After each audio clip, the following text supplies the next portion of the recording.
Welcome to part 2 of our premarital counseling / 1 year of marriage in review video. The first part I will link below, and this is our second part. Andrew is working on dinner now. If you missed the first one, I would recommend watching that one first, and then we'll be continuing going through our answers of this SYMBIS test, and we'll be going through how accurate those have been and what areas were areas of conflict or areas of like unity throughout our first year of marriage. So enjoy. This right here talks about how two deliberating spouses like work together. You are a devoted couple. More than most, the two of you travel at your own pace, doing things well without rocking the boat along the way. You prefer to avoid conflict, but your high standards and perfectionist ways can sometimes get the better of you. Shocking. Shocking. When this happens, you'll both be prone to criticism and defensiveness. Accurate, accurate. This can lead to detaching a bit from each other and stuffing your emotions. You'll need to help to draw each other out and express how you feel in these times. And since you share a nurturing spirit, you'll be able to do this with practice. When two deliberating spouses marry, they gradually develop a synchronicity that entails a great deal of devoted happiness. I would say in that you are definitely the one to draw out more than, like, you draw me out of it more than I do. I feel like if I ask you, like, what's going on, after, like, 2 times, he'll tell me, like, exactly what's going on, versus me, like, it takes a hot minute for me to, like... Which probably just goes back to that difference right. of you are more of I need down. to think about everything right. before, yeah. Strengths you bring to the relationship. Even though we both are deliberating spouses, we have different, obviously, strengths that we bring into the relationship. So you can read mine, I'll read yours. Sure. You are methodical and detail-oriented, troubleshoots problems proactively, anchors relationship in reality, makes joint decisions with objectivity, careful and informed decision-maker. And you are a careful and informed decision-maker, ensure sound judgment together. You're considerate and accommodating, you're sympathetic and supportive, and you're loyal and reliable team player. I'd say those are all accurate. But do you think mine are accurate? Yeah. I don't know about anchors relationship in reality very much. I don't know what that one really means. Like, it sounds antithetical to what we just read earlier about that first segment of evaluating our well-being. Gave the impression that you were less objective about the relationship.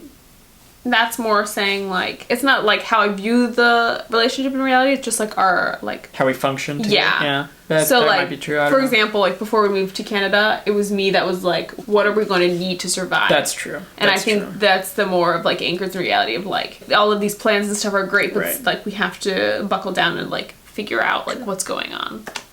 Yeah, that's true. Right? Yeah. Okay, how you view love in practical terms. This one's kind of interesting. Yeah. So I struggled with this one. Top 5 aspects of how we define love in marriage, you know, for each of us. So for you, your top 5 in order are friendship, honesty, trust, respect, and loyalty. My top 5 are honesty, which we shared, commitment, caring, friendship, the second one we shared, and acceptance. Is that accurate? I think so. I still struggle with this one because there were a lot of words, like there's like 40 words or something, and you had to pick your top 5. And so I still don't know if, like, because I hear yours and I'm not like, no, like my top 5 are like the more right ones, if that makes sense. Like, I don't feel super strongly that this is the top 5 and it has to be in that order. Right. Yeah, I feel like it's hard to define love in 5 words, essentially is what I'm saying. Really? Yeah. Wow. Shocking, isn't it? Yeah. The next section is about sex. How do you rate your desire out of 10? We both said 9. I think this next question is the interesting one. Yeah. Who do you expect to initiate sex? Esther said both of us equally, and I said mostly me, and I am 100% right. Not surprising at all. Yeah. I was slightly delusional. Yeah, very idealistic. Yeah. I think, and I don't mean to be like putting a whole gender into a box here, but I'm going to do it anyway.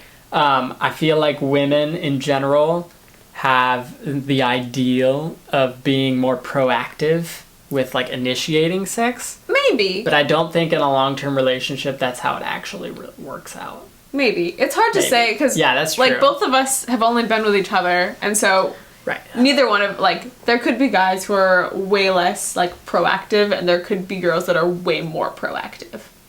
Maybe, yeah. Maybe. Like I get the impression that there is a range. Like I'm not the norm necessarily. Yeah. I'm not abnormal, but I'm not necessarily like the norm. Yeah. I mean, yeah, like there's certainly going to be people who operate differently than us, but I do think that more often than not, it is true that the guy will more often than not be the one to initiate. That's fair. That's fair. Just my personal opinion, in my very limited experience. Could be correct. Could be correct. Okay. How often do you expect to have sex? We both said every other day. I'd say that's still relatively true. Would you not? I would again say it's a little idealistic. I feel like that's more of like occasional phases more than it is always the norm. I mean, I think you can expect it to ebb and flow, yeah. But like, yeah, I think if you averaged it, it's gonna be like 1, 2, 3 times a week. Wait, something I got a higher score. What is this? Is this a bad thing? Attitude. Is it really? It is marriage attitude. was never intended to make you happy. You make your marriage happy. How? It all comes down to attitude and adaptability. In other words, your ability to adjust to things outside of your control. So the percentages that follow depict how optimistic, adaptable, and resilient you are when faced with a challenge. Both of us, it says your resilience level is relatively low. So I wouldn't start bragging. Adjusting to circumstances beyond your control does not come easy. You may see the proverbial glass half empty, and you may struggle with having an upbeat outlook. This next category, it gives us a list of character traits that are most helpful during difficult times. Like traits that we have at our best when facing challenges. So like if we're going through a tough time, when we're most like strong, those are the things that come out because of our personality. You are thorough, analytical, precise, moderate. I don't know what that means. Diplomatic. For me, I am a team player. I'm thoughtful. I'm a good listener. Hey, probably not as much as I'd like to be. Considerate and dependable. I feel like your 5 are better than mine. I am curious what you think of these 5. Like, are they pretty accurate? It's kind of like all the same. It's a little wishy-washy. Yeah. I feel like yours kind of say that you're a little bit more of like a warm person when it comes to facing difficult challenges, whereas I become very like data focused. You are pretty like, you try to solve everything practically. Yeah. Yeah, so how your partner may perceive you under stress. You can be picky, fussy, and worrisome. I remember the exact moment that this was discussed in premarital counseling. Because Mike read those 3, and I was immediately so insulted, but equally realized that they were very accurate. Yes, they are 100% accurate. Wow, I'm kind of insulted by mine. I can be unconcerned, hesitant, or inflexible. Yeah, I would say all of those are very accurate. Because we've had arguments where I'm just like, I need you to care. Yeah, unconcerned is very... and worrisome are not a good word. No. There's been quite a few times where I'll be at my worrisome stage and I want to like figure things out. We need to get through this, figure it out like right now. And Angela's just like, we'll figure it out. And I'm like, yeah, like we'll figure it out like right now because that's what we're doing. I guess a better example would be the house hunt. I was very much like proactive, even though it was like far in advance. I wanted to be at least figuring out how to do the house hunt before we got to the point of like, now is when we need to decide. Whereas Andrew was at the unconcerned phase where he was just like, it doesn't really matter, like we'll figure it out when we get there and like, it'll be fine. And that definitely like did not work because the more like worrisome and like stressed I became, the more he became unconcerned with it. Yeah, and I think part of it... So they worked like against each other. Actually, this is kind of interesting. You can kind of see like a negative feedback here. Right. Where, well, it's actually a positive feedback loop. technically, but it's a negative, positive feedback loop. Right. Where the more worrisome you become, that stresses me out more. And because I'm the type of person who I need to like manage my stress before I can think practically about stuff and start to do stuff, that makes me more unconcerned, which only makes your worrisomeness worse. Yeah. And it can happen the other way as well. If I see you like even if I'm at the like positive thing where I'm like trying to figure it out, if you're already at the like stressed, unconcerned state, then that switches me onto the worried, and then I'm like, well, why don't you care? And then like it just becomes this like downward spiral. Right. That's actually something that we should probably kind of keep in mind. Yeah.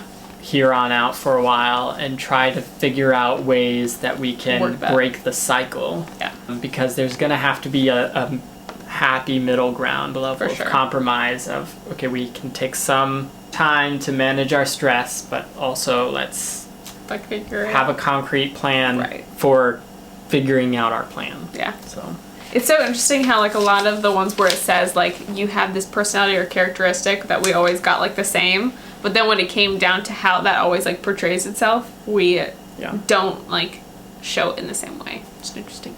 How you like your partner to communicate with you. Your preferences for me are to choose your words carefully. Right. Give pros and cons of ideas. Follow through on what you say. Show patience with me. Be honest and heartfelt with me. I would say that's very on the nose, especially when it's the give pros and cons of ideas. Like recently we were trying to figure out how to celebrate our anniversary because it's COVID and things are shut down and it's very weird. And I was doing a lot of work with like coming up with ideas of what to do. And so the expectation that came with that was, you know, I can kind of like hear what her pros and cons are more, and then we can kind of like use that and make a decision. Whereas it was frustrating because I would ask and then you would want to ask me. Yeah. I was the kind of person, so like let's say that there was like 4 places that we wanted to go. I was the kind of person like whoever came up with the list of 4 or whatever, the next person like downsized it by 1. Then they would go back to the original person who came up with the 4 and they would take off 1 off the list. It's and then so much work. It's a lot of work, but I just like hate during the like deciding the thing. Okay, sorry, I do have to say, I'm like this a lot more with like menial things. If it's like where to eat dinner, then I have a much harder time deciding which makes it more frustrating. It is really frustrating. I will admit that. Because when it's something important, I'm good. Like on it and I can give you an answer and I'll figure it out like no problem. Right. But when it's the menial stuff, I stress out way more. You could definitely stand to be a little bit more spontaneous with the menial. Yeah. So what you need for communication. So you need me to express my opinions gently. You need me to listen patiently and tune into your feelings. You need me to ask you, how do you feel about that? You need me to focus on issues and opinions that we share. And you need me to choose my words carefully. I don't think I would disagree with anything there. I kind of expected some other things to be on there. Like, the first one is express your opinions gently, but more just express your opinion sometimes, like when you shut down. All I want you is to, Well, I think in those situations, it's more of there's like a time issue of like you're wanting me to express like there's a gap because he's gonna want me to express my opinions gently. Like that's the reality. Even if I express them when he wants them, if I'm not gonna do it gently, then it's gonna cause more issues. But I need him to wait for me to be able to express my opinions gently. So you say you want me to just express them, period. But I think the reality is if you wait 30 minutes or something like that, then I'm going to be able to give you that.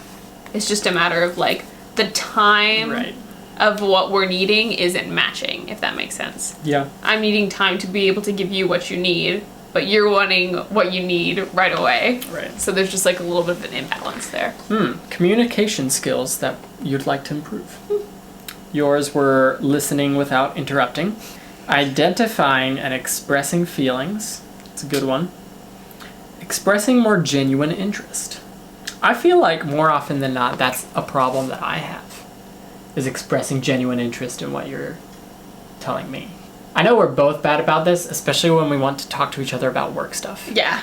As soon as you talk about your work stuff, my brain just goes into like, oh, okay, like, yeah, wow, really? You know? Which is exactly what I do about his work as well, because I'm in like business type stuff and he does science. So like they definitely don't overlap in a lot of ways because I don't really have any framework around that. Right. It's kind of this like ticking clock of like, are you done yet? When is this going to end? Right. Which isn't a good thing. So yeah. I mean, I would say like you had that as well, but I wouldn't say that it's something that I don't struggle with. You know what I mean? Yeah. I think it's something we both like mutually have. Like we have a lot of shared interests, but when it comes professionally, we are quite different. Do you think you've improved on those this past year? Yes and no. I felt like I was like kind of getting better at it, and then we got here. And how much you talk about work obviously is going to go up when you're like doing it more frequently. Whereas like before, like a lot of your issues were like, oh, like I didn't know what to say, I didn't know what to ask, all that kind of stuff. And so that's more interpersonal stuff where like, oh, I can like offer help and like listen to that and like be like conversationalist when it comes to those topics. But now that's more like technical language. Right. I feel like I have nothing to add to the conversation or like relate to it, if that makes sense. So in that way, yes and no. Wait, what do you think, since you're on the receiving end of it? Those three things. I think you've definitely improved on identifying and expressing feelings. So my communication skills that I'd like to improve were listening without interrupting, managing emotions appropriately, and reserving opinion until the right time. Feel like of the three, the last one is still the biggest problem. Maybe I'm a little bit better with interrupting less. I could probably improve much more. I mean, considering we both wrote it down, I'm sure it's sometimes hard for us to even recognize like when we're doing it because I think we just naturally both interrupt each other. I definitely know that like I often express opinions at the wrong time. What do you think about that one and the managing emotions appropriately? The managing emotions appropriately, I'd say you're like getting better with that. Esther, your top 5 needs you said were intimacy, respect, companionship, security, admiration. I don't really know what I meant by intimacy as number 1. I kind of wonder if that just meant open communication, having that like intentionality. Because I think the word intimacy has like a wide range of like what it can mean. Like some people hear intimacy and immediately think sex, and some people hear intimacy and think of like communication and like having that like more like deeper relationship there. And so I think I meant a little bit of like kind of that all encompassing. But yeah, I think I agree with 4 of the 5. The intimacy one is the most like confusing for me. Ironically, I made that number 1. Yeah. My top 5 needs were honesty, commitment, companionship, affection, and sex. Would you say that those are still your top 5? I'd say it's pretty accurate. Yeah. Yeah. Conflict dynamics. Yeah. Personal conflict challenges. Esther. We never have conflict. These can limit your ability to successfully manage conflict. Oh boy. You may tend to pass the buck to your spouse on occasion. I don't know what that means. Okay, why do people put idioms in counseling books? Merca. Shift the responsibility for something to someone else. So your conflict challenges. So you may pass the responsibility on to your spouse on occasion. You can become overly defensive when you feel threatened. Your lack of expressiveness can cause your spouse to question your real motives. You yield your position or opinion to avoid controversy or conflict. Yep. That's all pretty. Yeah, and it's really frustrating. The way you do it is very passive-aggressive, in that your words are passive-aggressive, but your attitude is definitely not passive-aggressive. Yeah. We learned that my family is very passive-aggressive. Extremely. I literally went into it thinking, like, no, we're not passive-aggressive. Like, we're pretty honest and, like, open. Us, like, we went to visit my parents and everything. And the way that we interact, like... It's like one of the most passive-aggressive environments I've ever seen. We definitely have some passive-aggressive tendencies. Oh, man. So yours are, you can resist new ways of doing things and innovative suggestions from your spouse. Cutting vegetables. You sometimes neglect to prioritize, and this can sometimes cause you to be inefficient. You can lack vision and imagination because of a concrete and reflective nature. You are susceptible to allowing your marriage to get stuck in a rut. Well, I feel like that last one puts a lot of... You had a very similar reaction during premarital. I remember him reading that and you being like, well, that's a lot of pressure. I think it's kind of saying it's just a reflection of that in a marriage setting. If you like lack vision and creativity, it's easy to just make it very like mundane. Right. Do you agree, disagree with any of these? No, I don't think so. No. Hot topics. Yeah. List of issues that are prone to conflict according to each one of us. So the things that I thought were going to be some hot topics. In priority. Highest priority to Schedules, lowest. priorities, communication, jealousy, and money. What do you think has sparked the most conflict over the past year of those 5 categories? Probably priorities. Yeah, I was gonna say like either priorities or communication, somewhat money, just because of like we're literally shifting Financial stress. Well, we're shifting in currency, which is a weird shift during COVID. Yeah. My top 5 were communication, children, careers, sex, and friends. We've definitely argued about them. Yeah. Probably all of them. Yeah. Yeah. Yeah. For sure. I feel like we haven't argued a lot about careers. More of that just has come out in like deciding where to live, and also as like I've been looking for a job, there's been some like stress there of just me trying to find a job, but that's not really because it's a hot topic. It's not like we're like anti each other's careers or anything like that. It's just a matter of job hunting. Spirituality. What you believe about spiritual practices in marriage. You feel closest to God through being compassionate and loving others, even when it means significant sacrifice. You are drawn to people in need, and the more needs you meet, the more energized you feel. That's pretty accurate. Yep. You like being outdoors in the midst of creation, whether walking through the woods, enjoying an open meadow, or hiking up a mountain. You are moved by God's beautiful creation. This is pretty accurate as well. Yeah, I'd say that's accurate. It's very good. This one, it says, your spiritual life's together, and it's a couple different things of like yes or no questions, and we were unanimous on all of them. Like we agreed. Is it important that we practice the same religion? Okay. Yes. Attend a place of worship weekly. Yes. This has not been easy for us, though, since getting married with COVID. Especially since moving to British Columbia. Yeah. Because in-person gatherings for like religious groups and associations has been prohibited. Right. And it's like we're kind of burnt out with like the Zoom thing because part of like moving to a new area is just wanting to be able to meet people and things like that. Right. And everything being done digitally is just kind of exhausting. Yeah. Be involved in serving others together. Yes. Receive communion together regularly. Yes. Pray for each other. Yes. Give a tithe. Yes. Agree on theology. No. We don't. On some things. Yeah. I will say that doesn't mean we, how do I say? Like secondary issues. Right. It's not like there's like foundational things that we're like right, which that can be a little bit vague, like what we're saying is secondary versus foundational. But yeah. Go to the same place of worship. Yes. Yep. Discuss spiritual matters. Yes. Study the Bible together regularly. No. Pray together every day. No. And I will say, like, to pray for each other, I think that doesn't happen, like, all the time, but if one of us is dealing with something, then I think Andrew, like, tends to initiate that more than I do. Like, I find it helpful and beneficial. I think when I said yes, and when I read yes today, like, it's more in your private That's fair. thoughts. Yeah, I do pray for you, like, when we're separate. Right. But I'd say when we're together, you tend to be the one to like offer yeah, to like pray praying together is like very different. That was a lot of information, and I've been sitting here for an hour and a half. Yeah, it's actually been really interesting reading through that. I feel like we both have learned quite a bit from looking over that again, because there are things that definitely were accurate that we've still dealt with because we weren't very attentive to it, or we may have realized it but we didn't really know how to deal with it.